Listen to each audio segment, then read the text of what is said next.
produzca efectos a los niveles en los que está la población general. Existen zonas dentro del país que están próximos a estaciones de alta tensión y no sé si a ustedes les llegó a pasar, hay una estación que está en el buque y en general cuando se mudan o hay alguna ampliación, lo que sea, los vecinos suelen hacer las quejas de que aumenta el cáncer, la leucemia y demás, ¿verdad? No sé si alguna vez escucharon. Bueno, los efectos de estos campos también podrían afectar la melatonina. Existe un descenso de la producción de la glándula pineal también.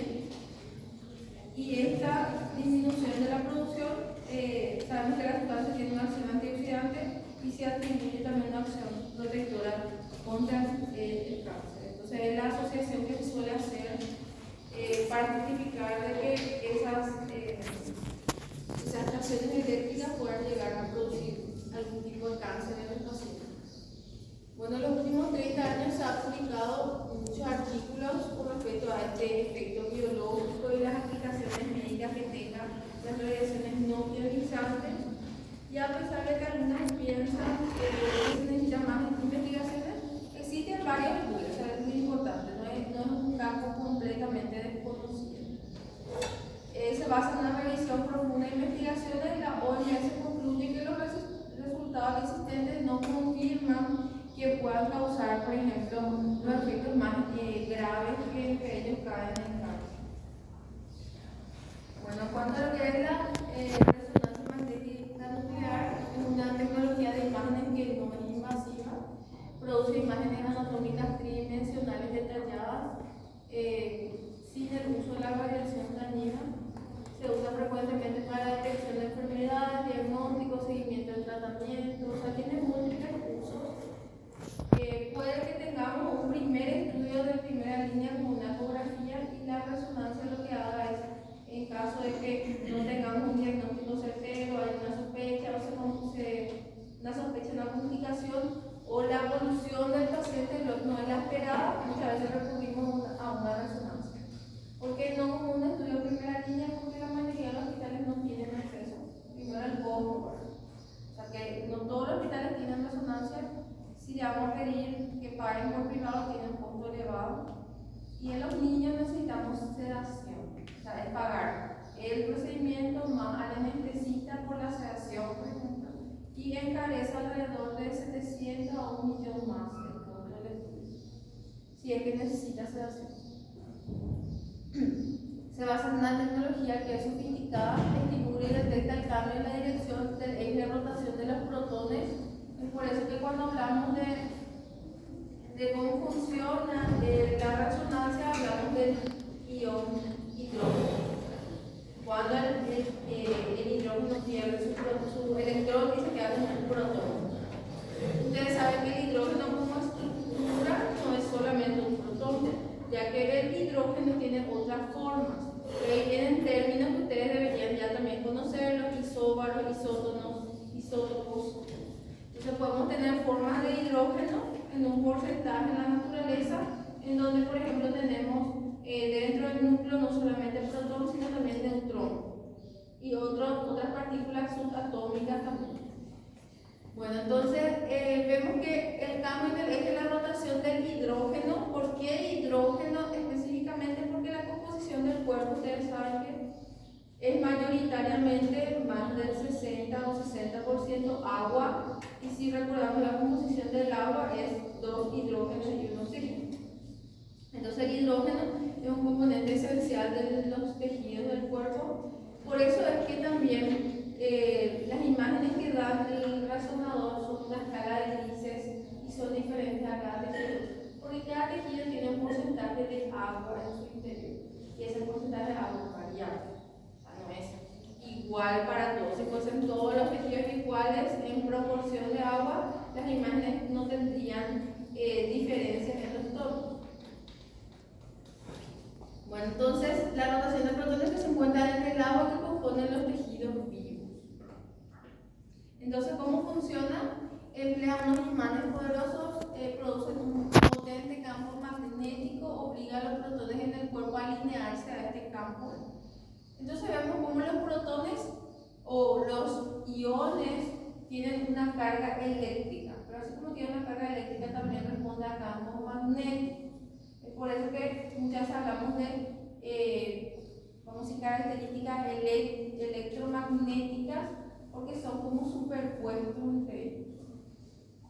Bueno, cuando se pulsa una corriente de radiofrecuencia a través de un paciente, los protones son estimulados, giran fuera del equilibrio luchando contra la fuerza del campo magnético, y cuando se apaga el campo, los sensores son capaces de detectar energía liberada, porque obviamente cuando se alinean en una posición hay un cambio energético en esa molécula.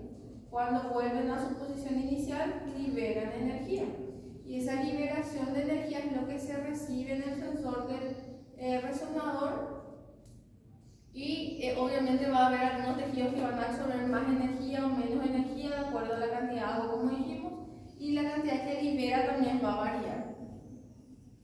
Son capaces de detectar entonces la energía liberada mientras los protones se realinean con el campo magnético. El tiempo que tardan los protones en realinearse es variable, y así como la cantidad de energía también varía. Esto depende del entorno, de la naturaleza química de las moléculas, qué estructuras les rodean, y de esa manera se crea la imagen. Por eso es que la resonancia tiene un tiempo muy prolongado. O sea, si yo voy a hacer una resonancia a un tejido que, por ejemplo, la cabeza o a una estructura mucho más extensa como el tórax, puede llevar un tiempo de hasta 1 hora. O sea, depende mucho de la extensión y de las características del tejido, pero el tiempo de permanencia en el equipo es de 45 a 1 hora y media. Por eso también que las personas claustrofóbicas y los niños necesitan sedación, porque es un equipo, o sea, es una sensación de malestar porque el equipo es más cerrado, porque hace mucho ruido, también esa suele ser otra molestia si es que las personas tienen inconvenientes con los sonidos. Bueno, entonces para obtener una imagen por resonancia se coloca al paciente dentro del imán. Debe permanecer inmóvil. Obviamente que si se mueve los contornos se pierden y por eso la imagen se vuelve borrosa.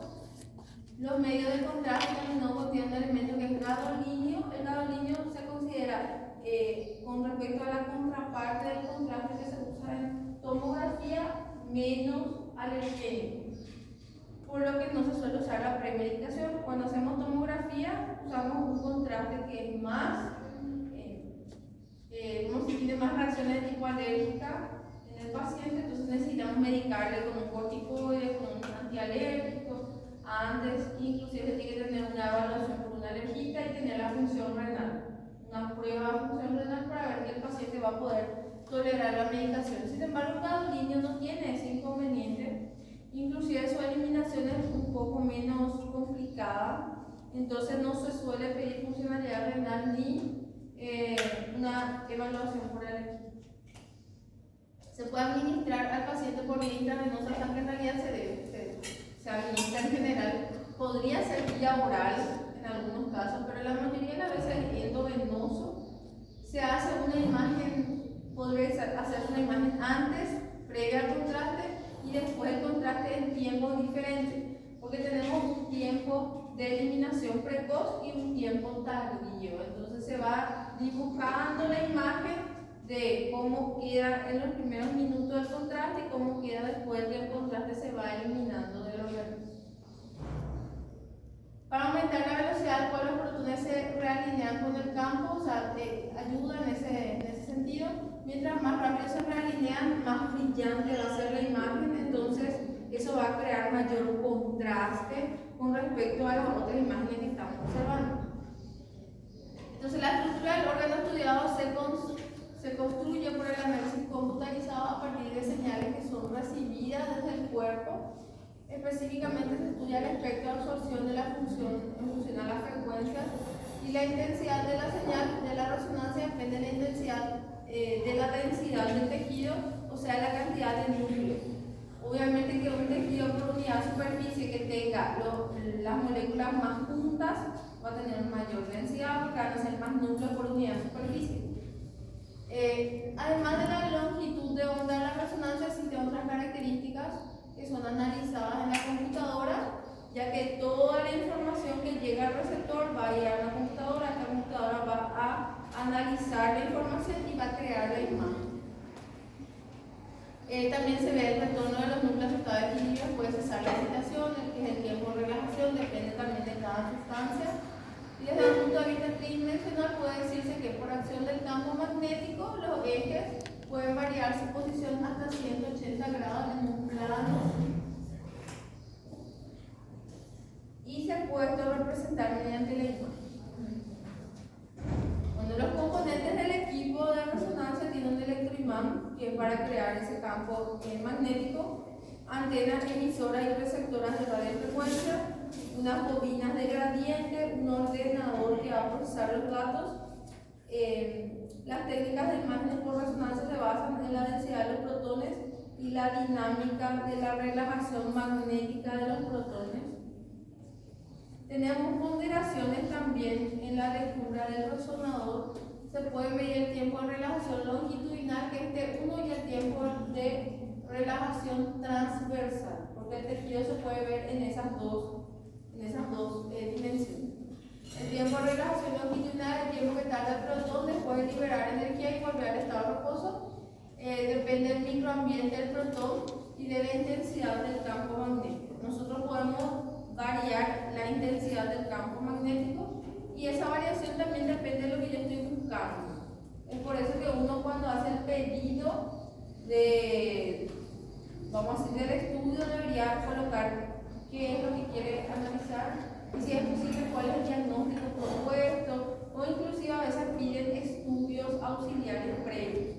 Entonces, de acuerdo a la imagen que ya se tenía en una tomografía, en una ecografía, el imagenólogo puede sugerir qué estudiar mejor, en cuánto tiempo, cuánto va a ser el campo magnético que se va a administrar, o sea, la intensidad del campo.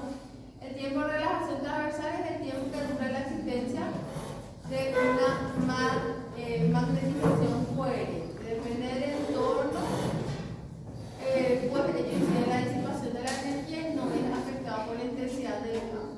Entonces vemos como T1 y T2 tienen una diferencia en cuanto a la dependencia no de la intensidad del campo y en cuanto a qué efectivamente se refiere a ese cambio energético y de posición.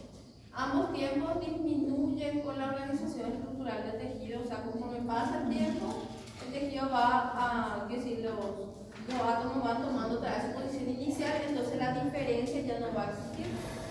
El análisis de los tiempos de relajación, David tiene dos modalidades de registro, entonces podemos ver esos cortes en donde hay más realce de una u otra estructura. Bueno, en efecto, los tiempos de relajación de milésimas de segundo son generalmente diferentes en cada eje. Entonces, entre uno las grasas se ve un color blanco, lo cual significa una señal más intensa debido a una relajación más rápida, y entre dos se ve color gris, por una relajación más lenta en ese plano. El tejido muscular entre uno se ve gris y entre dos negro, y el hueso se ve claro entre uno y oscuro entre dos. Y el líquido cefalorraquídeo se ve oscuro entre uno. Entonces van a ver que a veces pensamos que esa imagen que veo en la resonancia va a ser similar a lo que veo en tomografía, pero tomografía tiene una dinámica de creación de imagen completamente diferente a la resonancia. Entonces las imágenes no van a ser las mismas, ni lo que veo claro en una imagen le voy a ver claro en la otra, o le voy a ver oscuro en la otra, que es lo mismo, es el mismo contraste, tiene otro significado en una radiografía. Bueno, se comprenderá entonces que la relajación del tejido graso es rápida y mediana entre 2, mientras que el músculo la velocidad es mediana entre 1 y lenta entre 2. Cuanto menor es el T1, un tejido más fuerte de la señal y la imagen es más clara. Si el valor T1 es alto, la imagen es oscura y el tejido pulmonar tiene un T1 corto. El T2 es un valor bajo, significa una señal débil y la imagen va a ser oscura, mientras que el T2 alto va a ser una señal fuerte con una imagen clara. Entonces, cuando uno compara las imágenes en ambos tiempos, el T1 y T2, permite visualizar la estructura de diferentes tonos de grises y también blancos y negros, como en el caso del hueso, que pasa de un blanco a un negro. Las imágenes son mucho más nítidas que las obtenidas por ecografía. Por eso es que este estudio inicial, en donde ya tenemos una sospecha diagnóstica en la ecografía, porque ya se ve una imagen alterada, al hacer la resonancia se ve mucho más nítida, se hace la diferencia del tejido en los dos planos. Incluso en tomografía se ve mucho más nítida, ya que la computadora analiza tanto la intensidad de las señales como la naturaleza, así como dijimos, entonces hace que haya una diferencia de contraste mucho más clara. Las imágenes que se crean en el tiempo 1 son muy parecidas a una tomografía computarizada. Se puede utilizar contraste magnético, que aparece en las imágenes de uno color blanco, y el contraste más utilizado es el lado línea, como ya vimos anteriormente. Básicamente se analizan las señales de resonancia provenientes del hidrógeno, como ya mencionamos. Y también va a entrar en juego, como el hidrógeno está dentro del agua, va a entrar en juego también el contenido de agua y de litio. Ciertamente los lípidos también tienen hidrógeno, pero la estructura del hidrógeno ahí está más estable. No es que va a poder perder electrones y demás. Sin embargo, la composición del agua es más fácil que ocurra. La resonancia es ideal para el estudio del sistema nervioso central y en general en partes blandas, músculos, tejido conectivo, y generalmente la tomografía suele ser mejor para la parte ósea. ¿Qué ventaja va a tener entonces una resonancia en un momento no invasivo, inocuo, como la ecografía? O sea, no tiene efectos deleterios que sí tiene la tomografía por la cantidad de radiación a la que se expone. Da buenas imágenes difíciles de obtener por otros procedimientos. Se puede obtener imágenes desde cualquier ángulo, a diferencia de la tomografía que proporciona en el plano transversal. Acá podemos tener en varios tipos de corte. Entonces, al final la suma de todo eso da esa imagen tridimensional inclusive, ¿verdad? O sea, se ven las imágenes bidimensionales, pero también se puede hacer reconstrucciones tridimensionales. Los inconvenientes posibles son los que pueden sufrir las personas al estar expuestas a un campo magnético. Por ejemplo, si tiene algo metálico como un marcapasos, no se puede realizar. Los pacientes a examinar no deben ser portadores de implantes metálicos, válvulas metálicas, dispositivos intrauterinos metálicos, audífonos, grapas. O sea, si tiene cualquier tipo de intervención o sea, cualquier material de osteosíntesis de tipo metálica, no puede realizarse la resonancia. Cualquier objeto metálico cerca del individuo examinado puede comportarse como un proyectil. O sea, si es que se realiza una resonancia en un paciente que tiene, vamos a decir, un material dentro de su organismo, por ejemplo, una bala local. Se crea el campo magnético, la bala va a proyectarse, entonces puede crearse una lesión. Ese sería el problema. Otra desventaja es la complejidad del equipamiento, o sea, no es que se pueda hacer en cualquier parte. Por eso es tan caro hacer la resonancia, no es solamente el equipo, es toda la estructura que le rodea al equipo. O sea, tiene que estar en una pieza, la pieza tiene que cumplir ciertas características, las paredes, porque se tiene que producir un campo magnético y eso también puede afectar a otras estructuras dentro del entorno. Entonces tiene que cumplir unas características, el área donde va a estar destinada al tomógrafo. Tiene que haber personal que maneje ese equipo, que también es otra dificultad. Entonces todo eso hace que no sea tan accesible. Sin embargo, por ejemplo, en la radiografía se puede tener radiografías móviles. Entonces yo tengo un paciente en la terapia, no le puedo mover, está con un montón de equipo, no voy a hacer la radiografía en la cama del paciente, pero la resonancia no se puede mover. La ecografía sí, podemos tener un ecógrafo portátil, podemos tener electrocardiograma, muchos estudios que se van a la cama del paciente, pero en este caso también es un problema, una eventual claustrofobia, como les dije, es un equipo grande, hace mucho sonido, el procedimiento es largo, y esos sonidos generalmente dan un auricular para mitigar un poco el sonido, pero molesto, igual se puede. Es una técnica, la funcional es una técnica utilizada por el en determinadas circunstancias, como actividad motora, sensoriales, emocionales, se llegaban a usar para varios estudios, investigaciones, por ejemplo, cómo se activa una parte del cerebro, qué le hace activar, o si imágenes, por ejemplo, estudiando, no sé, psicópatas, ve imágenes de este tipo, qué área del cerebro activan. Entonces, tiene un uso para poder comprender el funcionamiento del cerebro y la interacción que tiene con respecto al medio externo. Por eso también habla de sensorial y estado emocional. Cómo yo me siento, por ejemplo, si estoy presenciando una agresión, cómo me siento, qué parte del cerebro se activa. O sea, uno espera que uno se sienta desagrado, en general. Si ve alguna injusticia, espera que ese desagrado active una zona específica del cerebro. Entonces, por ejemplo, el paciente que son sociópatas o psicópatas generalmente no ocurre. Por eso es que ellos no tienen empatía, porque no se activa la zona del cerebro que le corresponde. Son cosas así que puede servir. La técnica se basa en los cambios del campo magnético tisular de acuerdo a la presencia de oxígeno. O sea, obviamente que si nosotros tenemos una zona del cerebro que está funcionando en este momento porque está recibiendo estímulo, esa zona se va a irritar más. Es lo mismo que ir a caminar o a correr. Si yo estoy usando las piernas, la circulación sanguínea en esa zona va a aumentar. Cuando yo me estoy alimentando, la irrigación sanguínea al intestino va a aumentar porque está trabajando en ese momento. Entonces, el flujo sanguíneo está condicionado a las actividades de cada parte del organismo. Y esa es la que van a ver el próximo año, que es el condicionamiento del flujo por acción local. Eso mismo pasa en el cerebro. Con el cerebro no todos se irrigan igual en todo momento. Van a haber zonas de mayor y de menor de acuerdo a lo que es lo que usamos. Bueno, y ese es un indicador de la actividad. Entonces, mediante el flujo sanguíneo sabemos cuál es la actividad y también vemos la presencia de oxígeno. Porque obviamente si tiene más flujo va a tener más oxígeno. Hay más intercambio, estamos llevando más nutrientes porque está trabajando. Bueno, la ablación por radiofrecuencia, el término ablación significa extirpación o eliminación de un órgano. Se aplica la radiofrecuencia sobre tejidos con un propósito de obtener alta temperatura y destruirlos.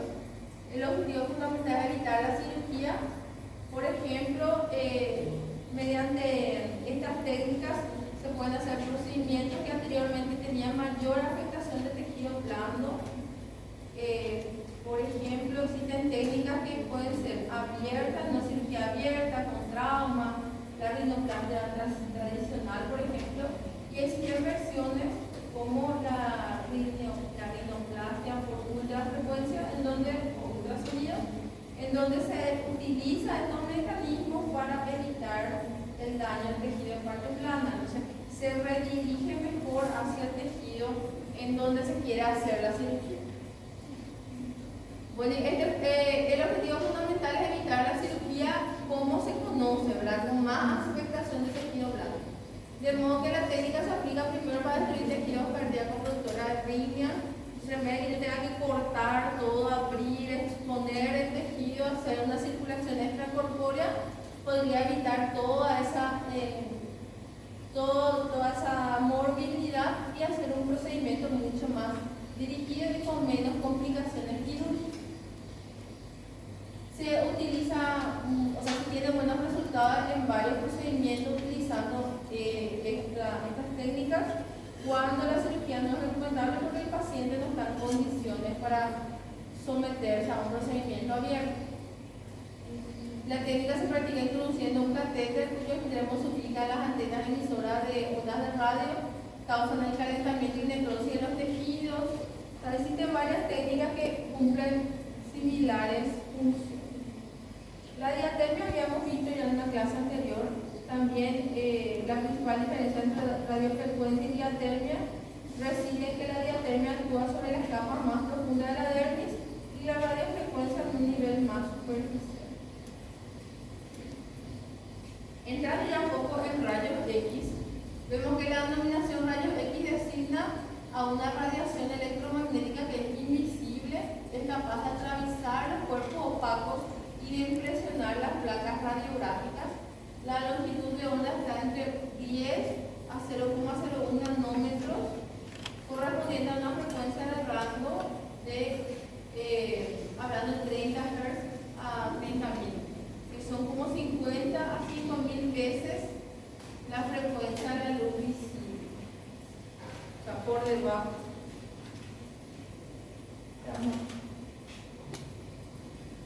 Bueno, en cuanto al reconocimiento de los rayos X, estos rayos fueron descubiertos ya en el año 1895 por Conrado, que es un científico alemán.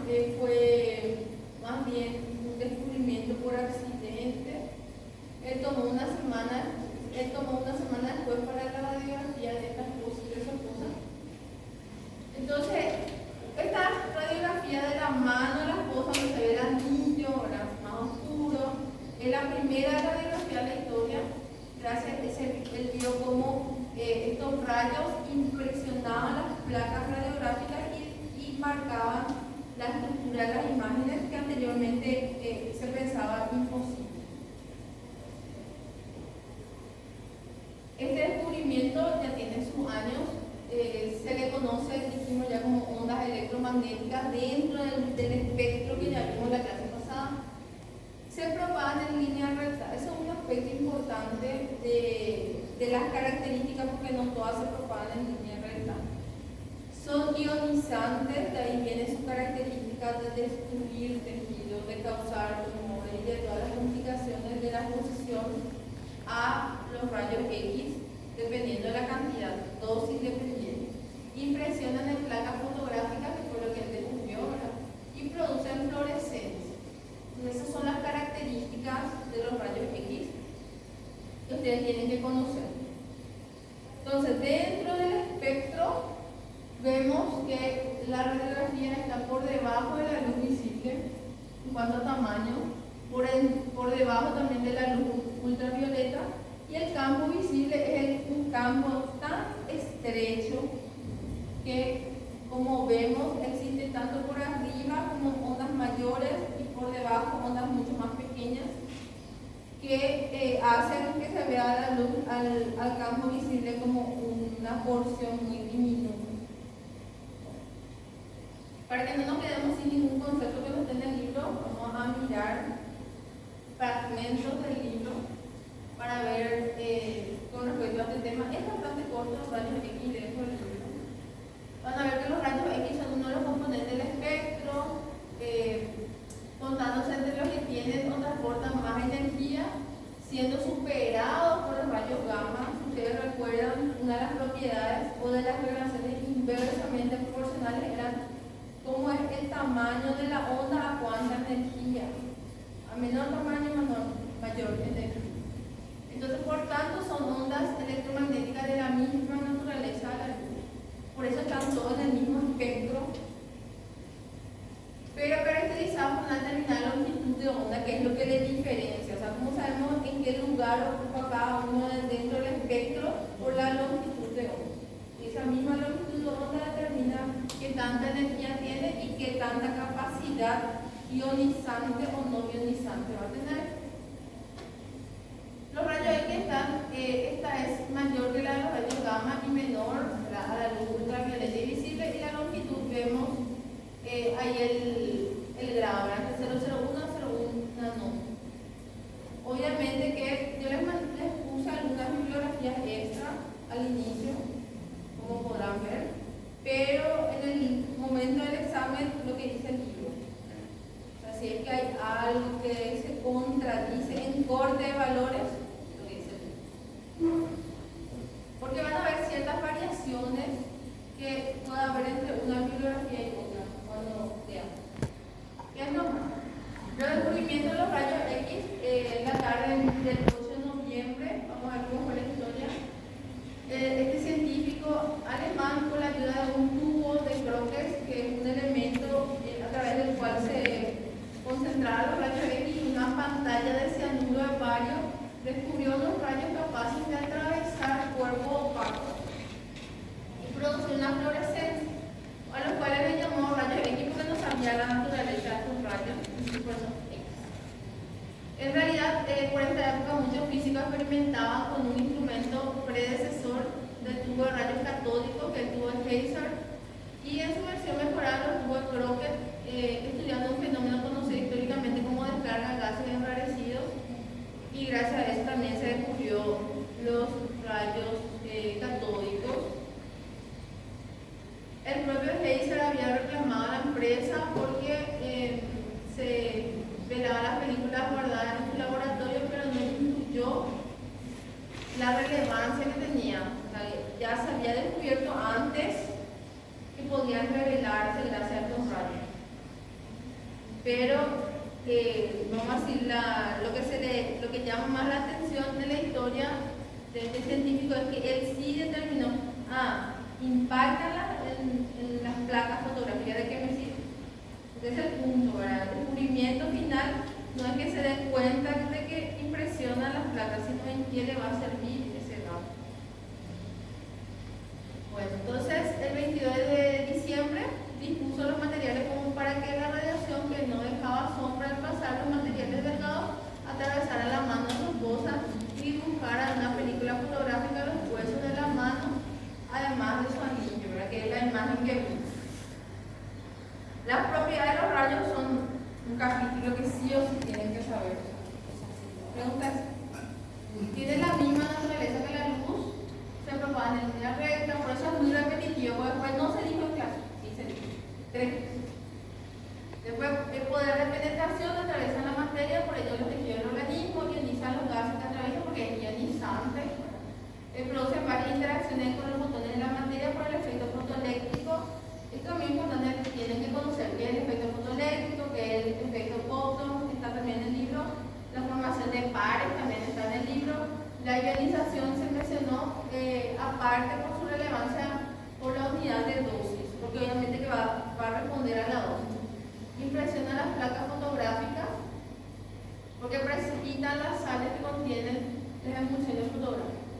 Produce fluorescencia en algunas sustancias, que es la emisión de una luz de menor energía y mayor longitud de onda, porque una parte absorbe el átomo y otra parte irradia, que es también parte de los efectos que menciona. O sea, dentro del efecto fotoeléctrico, información de pares, van a encontrar que ahí está muchas de las características de las ondas electromagnéticas. ¿Qué se explica por el efecto Compton? Esta propiedad es parte de otra denominada en general luminiscencia, convierte la oxihemoglobina en hemoglobina y produce otras reacciones de óxido-reducción. La producción o generación de esos rayos X en contexto en el que son estudiados son producidos mediante aparatos basados en el tubo que hablamos, en el cual los rayos catódicos de alta energía impactan contra un ánodo, dando lugar a dos mecanismos de producción de rayos X. La transformación de la energía cinética perdida durante la desaceleración, porque hay un choque, entonces desacelera. El efecto Compton ocurrió en los átomos del material del ánodo. Por eso es que, como les digo, ustedes tienen que reconocer qué significan estos 3 efectos, porque eso explica cómo se producen los rayos. Los rayos catódicos son de electrones generados por el efecto termodiónico de acelerado con una diferencia potencial en dirección al ánodo, y tanto el cátodo como el ánodo están construidos con materiales de alto punto de fusión, que es el tungsteno. Y al chocar con alta velocidad, liberan una energía radiante que se denomina rayo. Bueno, este tubo vamos a decir, desde lo que se utilizó en los rayos catódicos a lo que se utilizó en el descubrimiento de los rayos X hasta la actualidad, ha sufrido muchos cambios. O sea, obviamente lo que se buscó fue optimizar la producción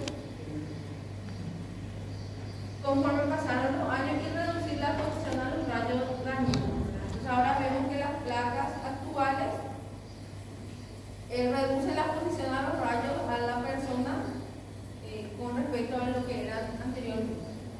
Entonces vamos a tener un generador de rayos X, vamos a tener un diafragma que va a servir de filtro, entonces para que pasen solamente los rayos X y no otros, porque en este efecto, como yo doy un rayo de más energía energía y mi átomo va a producir uno de menor energía.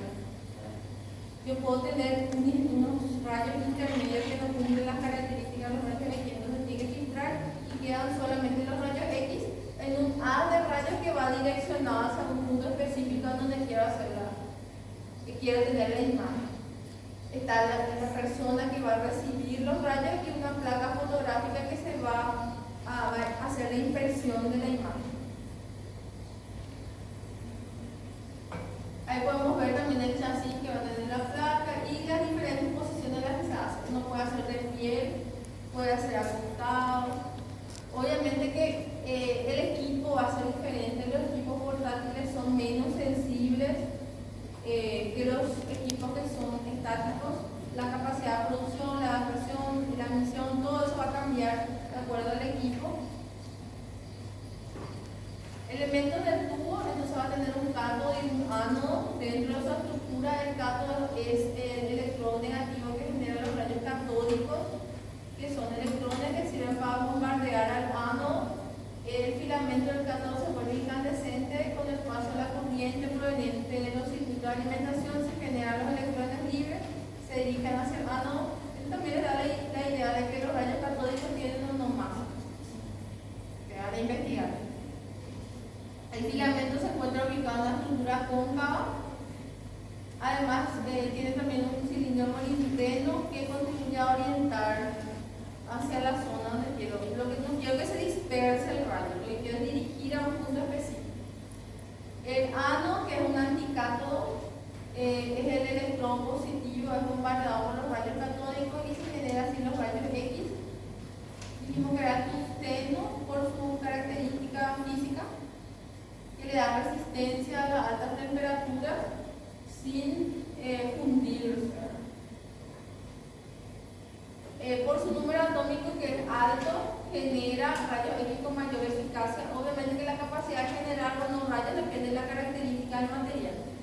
Cada material va a tener una característica diferente porque venía de un término que habíamos dado en una clase anterior. Ese átomo quiere el electrón, no quiere dar, quiere compartir, tiene una capa muy grande, con un núcleo muy amplio o no, cuántos neutrones tiene. Toda esa característica del átomo le da esta respuesta que vemos en macro. La característica microscópica es lo que da la respuesta macro. En este caso, su capacidad de resistir la temperatura y su capacidad de producir rayos X con mejor eficacia que otros. Bueno, este está adherido a una barra maciza de cobre que tiene disipadores para facilitar el enfriamiento, porque obviamente que parte de la energía se libera como calor, son normales, porque nada es 100% eficiente. Entonces, una proporción absorbe el átomo, se calienta y otra proporción genera los rayos. Va a tener circuitos de alimentación. Estos circuitos pueden ser de bajo voltaje o miliamperaje, o un pequeño circuito que va a alimentar el filamento del cátodo. Su intensidad y su voltaje son bajos. Con él se regula la emisión de los electrones y tiene un circuito de alto voltaje, que es un kilovoltaje, que determina el voltaje del cátodo, ánodo o diferencia potencial entre ellos, que hace que los electrones sean disparados y regula la velocidad con la que los electrones chocan contra el ánodo y así la dureza o el grado de penetración que van a tener. Gracias a eso podemos saber, podemos regular yo qué quiero ver. Quiero ver el hueso, quiero ver las partes blandas, quiero ver el pulmón. Entonces, por eso también es que dependiendo en qué zona, si yo quiero hacer una radiografía de tórax, pero quiero ver la columna, va a ser una característica de incidencia diferente en cuanto a energía, en cuanto a dureza, a que si yo quiero ver el pulmón, porque son dos estructuras diferentes. Entonces vamos a dirigir la mirada. No me sirve que se dirija la mirada a la columna vertebral y yo vea la columna y no puedo ver bien el pulmón, porque a veces pasa. Entonces la influencia del kilovoltaje sobre la calidad de los rayos es como sigue: a mayor diferencia de potencial se obtiene mayor velocidad de electrones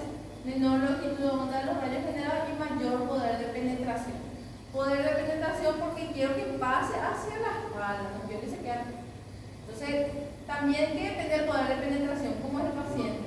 Es gordo, es flaco, es grande, es ancho. Entonces, todo eso va a depender de cuánto va a penetrar ese rayo. Va a tener que penetrar mucho o poco. La influencia decimos los rayos. Por eso a veces decimos la placa es muy dura o muy blanda, que es un término también que se suele usar. El tubo de rayos X está revestido exteriormente de plomo, quedando una ventana con un material que deja pasar los rayos por donde estos emergen, para que sirva como un embudo de recolectar todos los rayos y redirigir hacia donde queremos enviar. Bueno, entonces el filamento del cátodo se calienta por el paso de la corriente, como lo hace una bombilla eléctrica ordinaria, con la diferencia que va a emitir electrones, ¿verdad? Que es un efecto termoiónico Edison que también pueden leer, los cuales son dirigidos hacia el anticátodo por una copa que enfoca para que toda esa energía se dirija a un punto específico también. La energía liberada en el frenado se convierte en energía de la reacción de frenado, de manera que la energía del fotón es la misma que la de los electrones acelerados. Entonces, por eso es que el kilovoltaje aplicado, la energía es la misma. En cuanto a la energía consumida por el circuito, el 99% se convierte en calor y el 1% en calor. ¿Se imaginan? Por eso es que la estructura tiene que permitir de que el calor se pueda disipar, porque la producción de calor es muy grande. El tamaño del punto focal influye sobre la calidad de los rayos. Cuanto más pequeño el punto focal, mayor es el detalle de la luz. Ahí está lo mismo, ¿verdad? Cuanto más pueda yo concentrar los rayos en un punto más pequeño, mejor imagen voy a tener. A que si se dispersa, es como si tengo una imagen y comienzo a agrandarla. ¿Qué nitidez tengo si agrando una imagen que era pequeña? Se va a ir perdiendo los bordes cada vez que voy agrandando más la imagen y se ve menos nítido. Es lo mismo. Conforme más voy achicando la imagen, por ejemplo, veo mucho más nítidos los contornos. En ese caso disminuye la resistencia al calor, por lo cual se ideó el anticátodo giratorio, de manera que el impacto de los electrones ocurre en un sitio diferente. Porque si se concentra todo en un solo sitio, ¿qué pasa?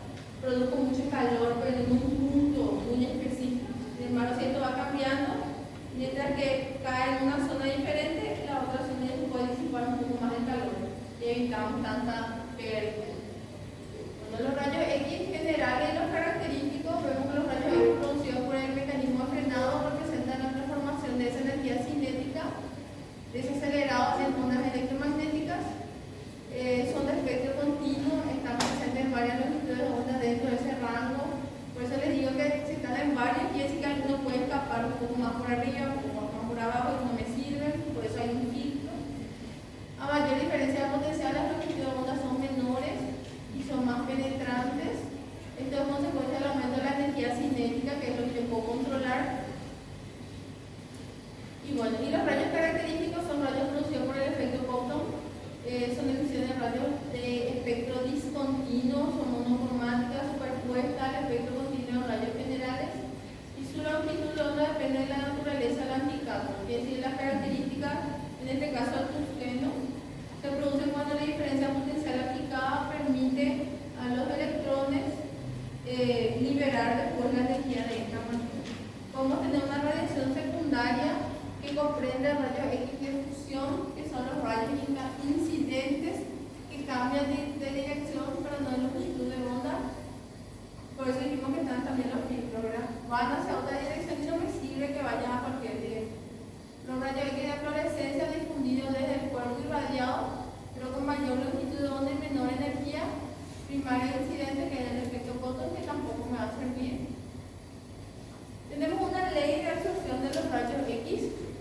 La intensidad de un rayo que emerge de un cuerpo luego de haberlo atravesado es igual a la intensidad del rayo incidente por la base de logaritmos naturales elevado a la potencia negativa del producto.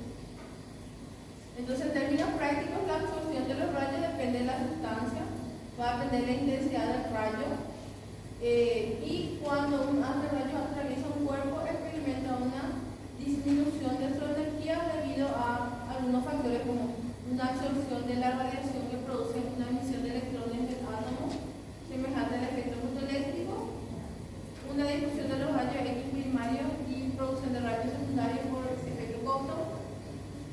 En el cuerpo humano el tejido óseo produce una absorción de rayos X mayor que cualquier otro tejido, por eso es que el hueso se ve blanco.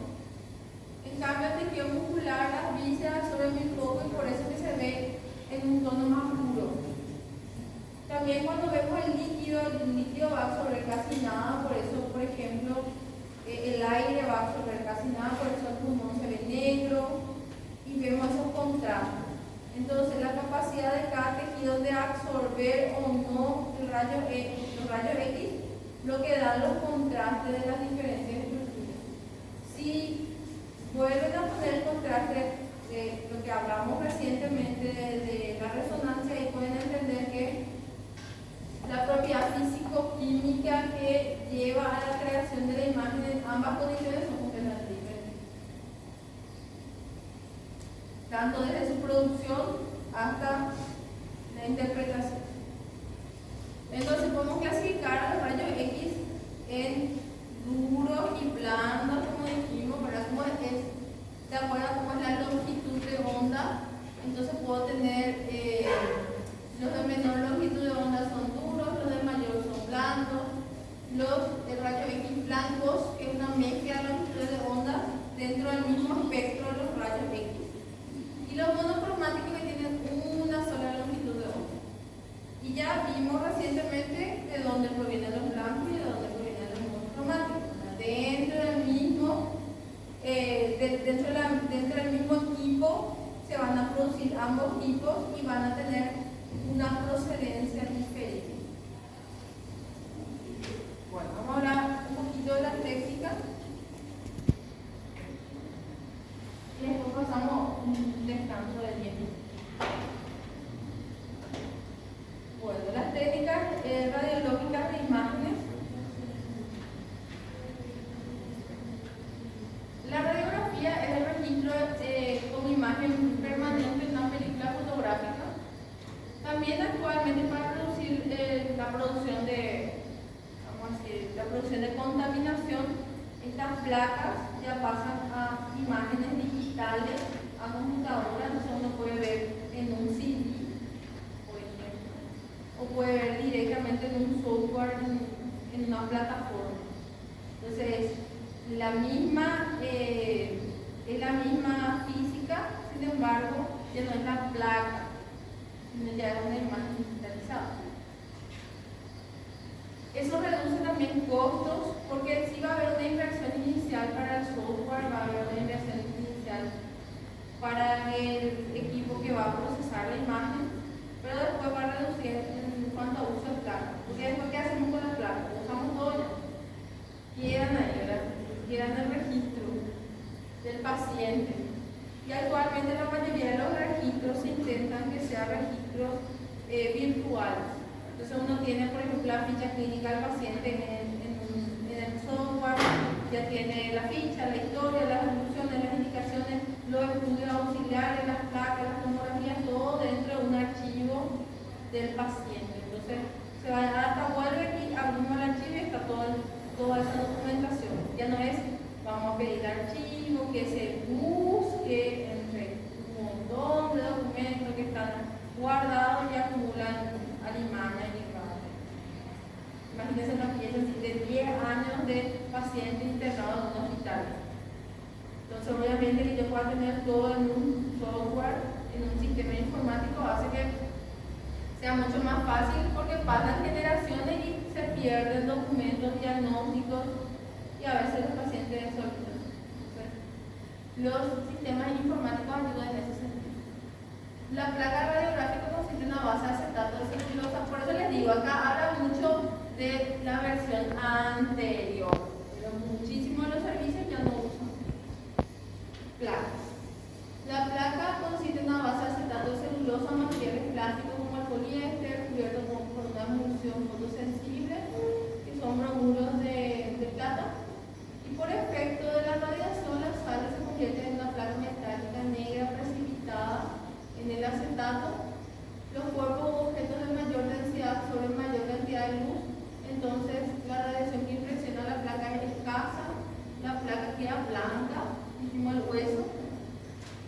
imagen de los cuerpos densos se denomina opacidad. Entonces, cuando yo veo una imagen blanca, digo la imagen es opaca. La imagen opaca es blanca. Y por eso que este término radiográfico no va con el término en la resonancia, o sea, la resonancia no es opaca, la ecografía no es opaca.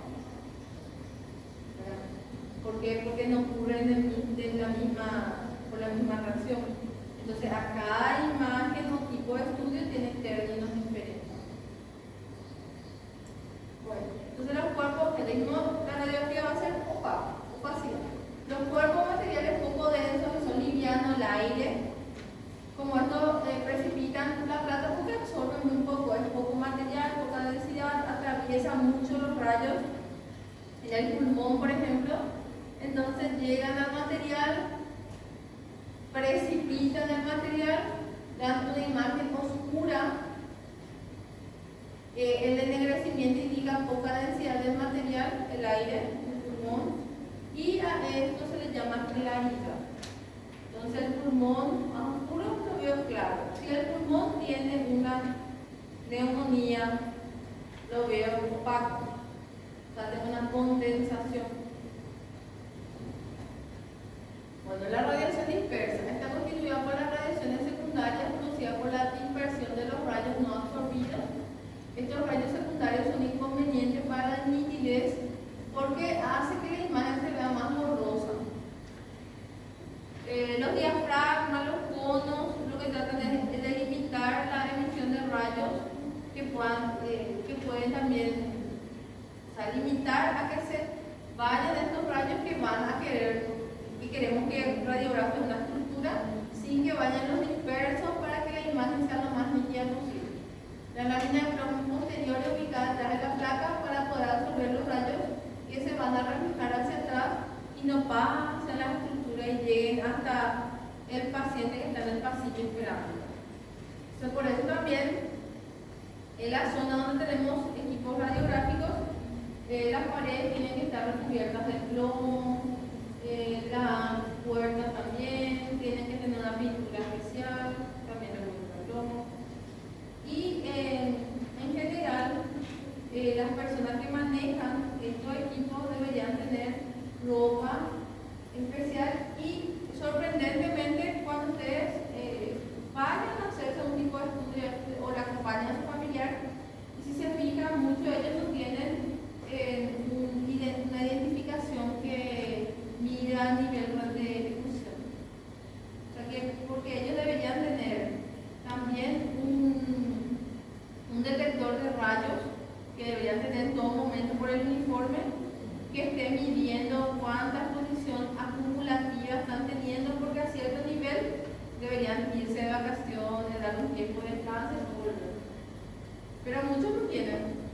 Si se van a ver y la próxima vez que nos veamos, o el próximo año que nos veamos, se van a dar cuenta, tienen mucho tiempo todavía para mirar. Que no, muchos no tienen, a pesar de eso. Debería ser una reglamentación para todos. Bueno, la parrilla Potter es una placa construida con placas paralelas de plomo y material radiotransparente, los cuales solo dejan pasar los rayos paralelos y absorben todo lo que se desvía. Y se ubica también delante de la placa, es como un filtro, como vimos en la imagen. La radiografía contrastada.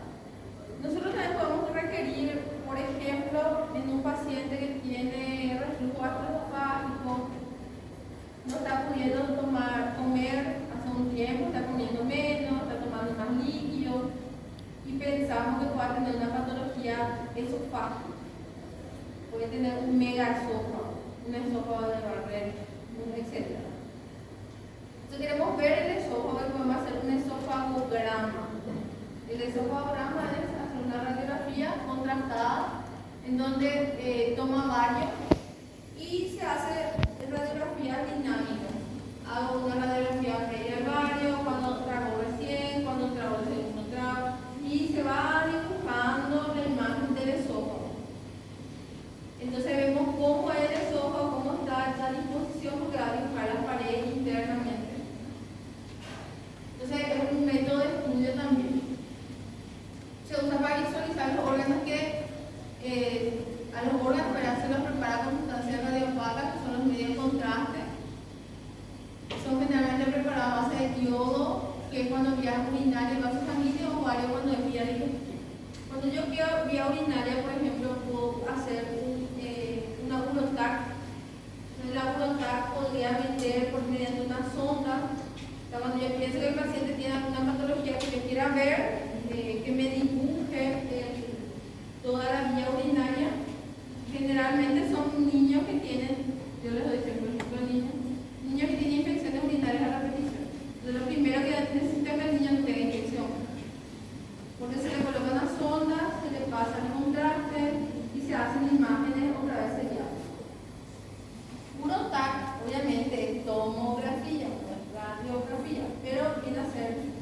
sería? El principio es el mismo, la calidad de la imagen es lo que va a variar. Obviamente una Eurotac tiene una imagen de mejor calidad que anteriormente no había, y cuando no teníamos hacíamos radiografía con contraste de la vía urinaria. La radioscopía es una imagen dinámica. ¿Qué significa? Yo no quiero ver tanto la estructura en sí, sino cómo está en la funcionalidad. Cuando yo quiero ver la funcionalidad, la imagen se debe ver mientras el paciente cuando está tragando. Se le da el contraste, traga, y la radioscopía es continua. No es que yo le saco una foto, después le saco otra foto, sino la imagen está y vemos el proceso de la ingestión, cómo se mueve el contraste en la boca, qué estructuras dibuja. Algunas sustancias como el sulfuro de zinc, el cadmio, el luz verde, el sello radiada. Esta es una radiación secundaria de longitud, que es la fluorescencia, que es una característica de los rayos X. Las pantallas fluorescentes contienen cristales de las sustancias fluorescentes y la imagen se va formando en la pantalla mientras dura la función. ¿Cuál es el problema? Una función muy grande en los rayos X. La imagen tiene menor nitidez, por lo siguiente, una exposición que suele hacerse con igual kilovoltaje que para las radiografías convencionales, pero como la duración es de varios minutos, se utiliza un miliamperaje mucho menor para no aumentar tanto la exposición a los rayos. Entonces la imagen es de menor calidad que una radiografía convencional por el miliamperaje, que va a afectar obviamente que tanto penetra, y por eso que es una imagen poco nítida. La imagen radioscópica se puede fotografiar, se puede ahorrar de esa manera placas, hacer un video. ¿Verdad? Con este procedimiento se pierde el factor dinámico y la posibilidad de ver los órganos en movimiento. Por eso que el video puede ayudar. El diagnóstico puedo utilizar también como diagnóstico y terapia. Diagnóstico son todos los que hablamos, o sea, todos esos diagnósticos, ¿verdad? Cómo hacer el estudio y ver cada uno de las imágenes. Sin embargo, se puede utilizar los rayos X de menor poder de penetración, por lo cual se utilizan tensiones muy variadas para la radioterapia superficial, que generan rayos de poco poder de penetración, que son blandos por su gran longitud de onda. Para radioterapia profunda, si se usa un poquito más, son duros y de muy corta longitud de onda. La tomografía, que habíamos hablado un poquito la vez pasada, es la radiografía que registra las estructuras en un solo plano. La tomografía puede ser lineal, es un método que se esquematiza más abajo. Vamos a ver, consiste en desplazar el tubo generador en un sentido de A a B, mientras la placa lo hace en sentido contrario, que si la estructura ubicada en un determinado plano parece estar quietas y dan imágenes mucho más nítidas, en tanto que las ubicadas en cualquier otro plano aparecen como borrosas. Ese sería el sentido. La distancia entre el plano en el que se mueve el tubo y la longitud del recorrido termina en llamado ángulo tomográfico. En cuanto mayor sea este, más delgado es el corte, es decir, menor espesor en el plano para la creación de la imagen. Pero si la imagen es muy pequeña, necesitamos que los cortes sean finos también. La axial computarizada, que es la tomografía que se usa en la actualidad, el nombre es axial por el tipo de imagen que crea, pero actualmente no solamente crean imágenes axiales, también tenemos imágenes en corte coronal, por ejemplo. Entonces no es solamente. En este método el sujeto de estudio es introducido dentro de un tubo alrededor del cual gira un carril circular, que son las actuales, diametralmente opuesto al tubo. Después de una posición de un segundo se desplaza la camilla, la distancia que se va deseando en cada plano, se repite la operación y la información es analizada por la computadora. En 1967 se logró la primera tomografía diagnosticando un tumor cerebral y posteriormente se comenzó a poner en práctica como la conocemos ya en el año 2000, y desde ahora ya sufrió varios cambios. O sea, anteriormente los tomógrafos más viejos tienen una capacidad de Tesla que es muchísimo menor. O sea, por ejemplo, el tomógrafo de los mientras que tomógrafos más nuevos de Vodafone con resolución de 3, imagínense, 0,5 versus 3, y capacidad de imagen va a tener.